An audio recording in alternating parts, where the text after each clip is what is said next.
Logistique. En moins de 9 minutes, au minimum, une compétence. Aujourd'hui, la palettisation avec un cas pratique et son corrigé.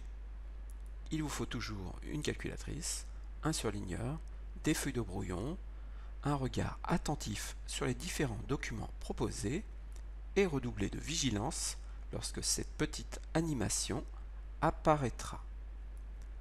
Un petit rappel concernant les règles à respecter pour une bonne palettisation.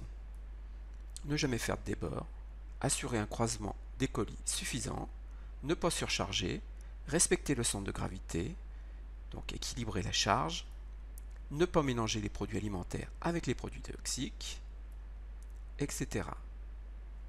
Apposer les bons pictogrammes.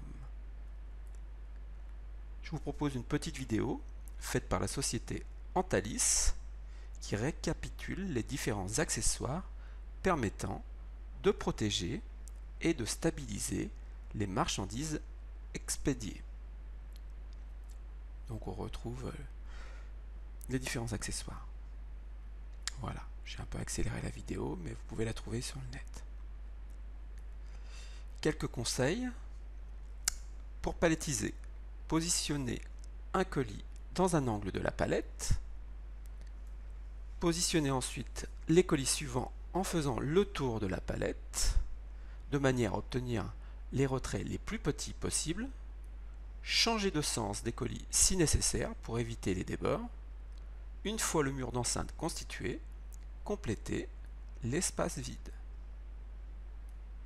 Deuxième petit conseil que vous devez tous maîtriser, les produits lourds. Tout en bas. Et ensuite les produits les plus légers et les plus petits. Deux vidéos incontournables. L'une concernant la charge palettisée, qui vous permet de calculer le poids et la hauteur d'une charge palettisée. Et enfin la deuxième, concernant les plans types,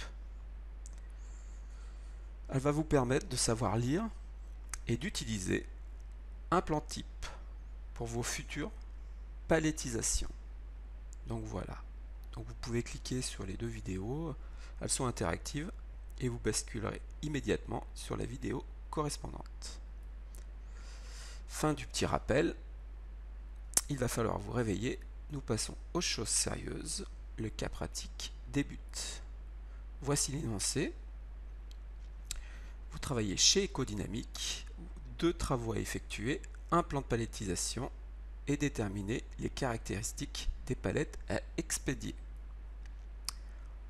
On vous donne les caractéristiques du produit et des emballages, dimension, poids, les 4 plans proposés, un tableau qui va vous permettre de déterminer le plan le plus efficace, et enfin un tableau à compléter pour déterminer le nombre de palettes à expédier. Vous êtes prêts? C'est parti. Voici le plan, le tableau qui va vous permettre de déterminer le plan le plus efficace. Je fais réapparaître les caractéristiques des produits et des emballages. On vous donnait les dimensions des caisses américaines, les dimensions de la palette. Attention de bien vérifier les unités de mesure. Ici, pas de souci, les deux sont en millimètres. Attention aux conversions. Voici le plan numéro 1. On vous demande d'abord d'effectuer des calculs dans la longueur de la palette. Donc, voici la longueur de la palette. Les colis sont positionnés en largeur. Et nous en avons 1, 2, 3, 4. Donc, c'était déjà indiqué dans votre tableau, c'était bien 4 fois L minuscule étant la largeur, donc 4 fois 259, 259 étant la largeur du carton, 1036. Donc nous avons un retrait, car la palette fait 1200, 1200 moins 1036, 164. Donc là, aucune difficulté pour ce plan numéro 1 dans la longueur. Concernant la largeur, voici la largeur, nous avons deux colis qui sont positionnés en longueur. donc 2 fois L majuscule, donc 2 fois 388, 776, donc nous avons toujours un retrait, car la palette fait 800, c'est une palette Europe en largeur, donc pas de souci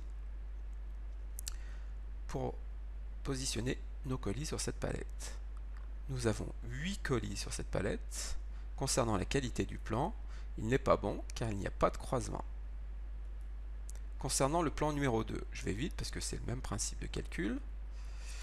Donc voici, il y avait 9 colis, qualité du plan mauvais car pas de croisement. Concernant le plan numéro 3, ça se complique car nous avons des combinaisons. Dans la longueur, nous avons 1, 2, 3 colis positionnés en largeur et un colis positionné en longueur. Donc nous avons bien 3 fois L minuscule plus une fois L majuscule. Nous obtenons 1165, c'est inférieur à 1200, donc nous avons un retrait. Concernant la largeur, nous avons deux possibilités, soit 2 colis en longueur, soit 3 colis en largeur. Dans les deux cas, c'est inférieur à 800, donc c'est un retrait.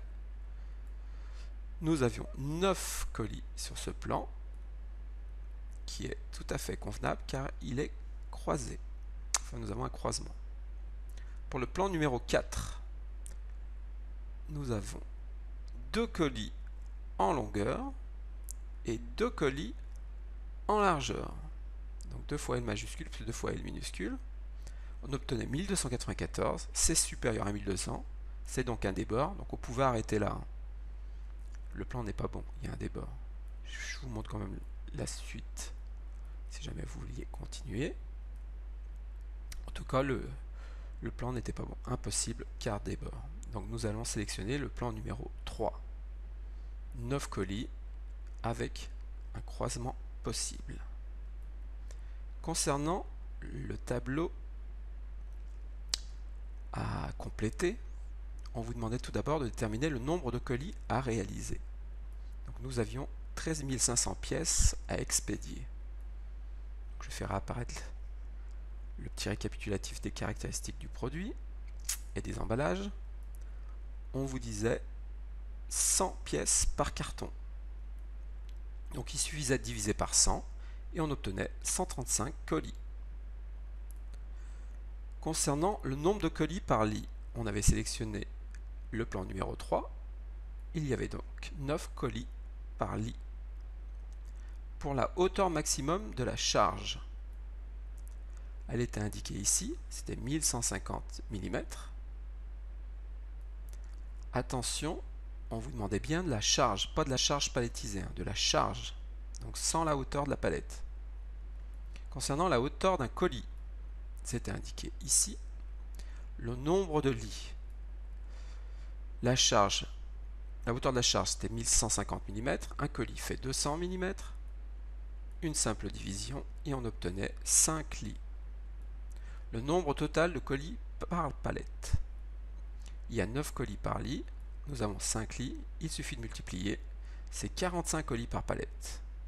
Pour le poids d'un colis, un carton plein fait 3,6 kg. C'est de la recopie. Poids total de la charge. Nous avons 45 colis, chaque colis pèse 3,60 kg. On obtenait 162 kg. Concernant la hauteur de la charge palettisée, c'est ce que je vous disais tout à l'heure, la hauteur d'un colis 200 mm, nous avons 5 lits et nous avons une palette qui fait 110 en hauteur. Et on obtenait 1110 mm. Pour le poids de la charge palettisée, nous avons la charge qui fait 162 kg, la palette vide qui fait 8 kg, donc ne pas oublier le poids de la palette vide, une simple addition, 170 kg. Et enfin, le nombre de palettes à expédier, nous avions 135 colis, nous pouvons mettre 45 colis par palette, une division, et on obtenait 3 palettes. Voilà. Merci de votre écoute.